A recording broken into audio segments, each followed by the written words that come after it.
ಸಂಸ್ಕೃತಿ ಎಂದಿದೆ ನಡೆದ ಆ ಸಂಸ್ಕೃತಿ ಬೀದಿಯಲ್ಲಿ ಬಿದ್ದ ಬಿಕಾರಿ ಮಗುವಿಗೆ ಆಶ್ರಯ ಕೊಡುವಷ್ಟು ದೊಡ್ಡರು ಯಾರು ಇಲ್ಲ ಈ ನಮ್ಮ ಸಮಾಜದಲ್ಲಿ. ಯಾಕಿಲ್ಲ?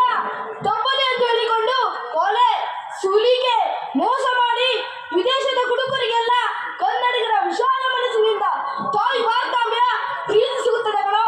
ಹೀಗಿರುವಾಗ ನಮ್ಮ ನಮ್ಮ ನಾಡಿನಲ್ಲಿ ಹುಟ್ಟಿದ ಒಂದು ಮಗುವಿಗೆ ಆಶ್ರಯ ಸಿಗುತ್ತಿರುವೆ. ನಾನು ಸಾಕುತ್ತೇನೆ ಈ ಮಗುವನ್ನ. ಬೇಡ ವಿಜಯ್, ಬೇಡ. ನನ್ನ ಮಾತು ಕೇಳು, ಬೇಡ. ಅದು ಯಾವ ಜಾತಿಯ ತಂದೆಗೆ ಹುಟ್ಟಿದ ಮಗುವೇನು? ಅದನ್ನು ಎತ್ತಿಕೊಂಡು ಹೋಗಿ ನೀನೇಕೆ ತನ್ನ ಕಟ್ಟಿಕೊಳ್ಳುವೆ?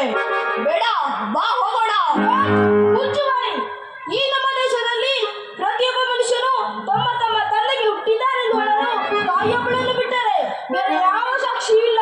ಹೀಗಿರುವಾಗ ಆ ಜಾತಿ ಈ ಜಾತಿ ಇರುವುದು ನಮಗೇಕೆ? ನಾನು ಸಾಕುತ್ತೇನೆ ಈ ಮಗುವನ್ನ. ದುಡ್ಕೋಬೇಡ, ನನ್ನ ಮಾತು ಕೇಳು. ನೋಡು, ಅನ್ನ ಹಾಕಿ ಸಾಕಿದ ನಾಯಿ ಕೂಡ ಮಾಲೀಕರನ್ನೇ ಕಚ್ಚುತ್ತದೆ ಅಂತೆ. ಅದರಂತೆ ನಿನ್ನ ಗೋಳಾಗಬಾರದು.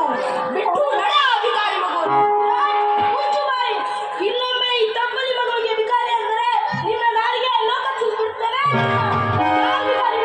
ಪ್ರೀತಿ ಪ್ರೇಮವಿಲ್ಲದೆ ಕಟುಕ ಮನಸ್ಸಿನ ನೀನು ವಿಕಾರಿ. ಆ ಜಾತಿ ಈ ಜಾತಿಯನ್ನು ಕುಲದಿಂದವರೆಗಿಟ್ಟು ಒಟ್ಟಿ ಬದುಕಲ್ಲಿ ಬಾಳುತ್ತಿರುವ ಕಿರಾತಕರೆಲ್ಲ ವಿಕಾರಿಗಳು. ನೋಡಿ ವಿರಾಟ್, ಇನ್ನು ಮುಂದೆ ನಮ್ಮದೇ ಎರಡಾದರೂ ಪ್ರಾಣ ಒಂದೇ, ಕಣ್ಣು ನಾಲ್ಕಾದರೂ ಗುರಿ ಒಂದೇ. ನೋಡು ವಿರಾಟ್, ಇನ್ನು ಮುಂದೆ ಈ ತಪ್ಪಲಿ ಮಗುವಿಗೆ ತಂದೆ ತಾಯಿ ಬಂಧು ಬಳಗ ಎಲ್ಲ ನಾನೇ. Virat, good bye.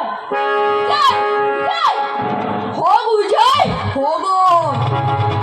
ಎಷ್ಟು ದಿನ ನೀನು ಆ ಮಗುವನ್ನು ಕಟ್ಟಿಕೊಂಡು ಬಾಳುವಿಯೋ ನಾನು ನೋಡುತ್ತೇನೆ.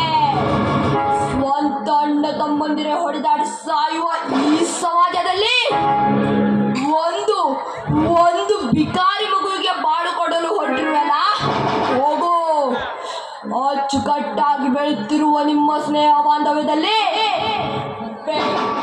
ಬೂದಿ ಮಾಡಲು ಹೋದರೆ ನಾನು ವೀರರ ವಿರಾಟನೇ ಅಲ್ಲ.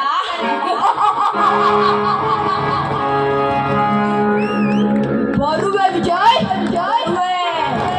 ನಿನ್ನ ಸಂಸಾರ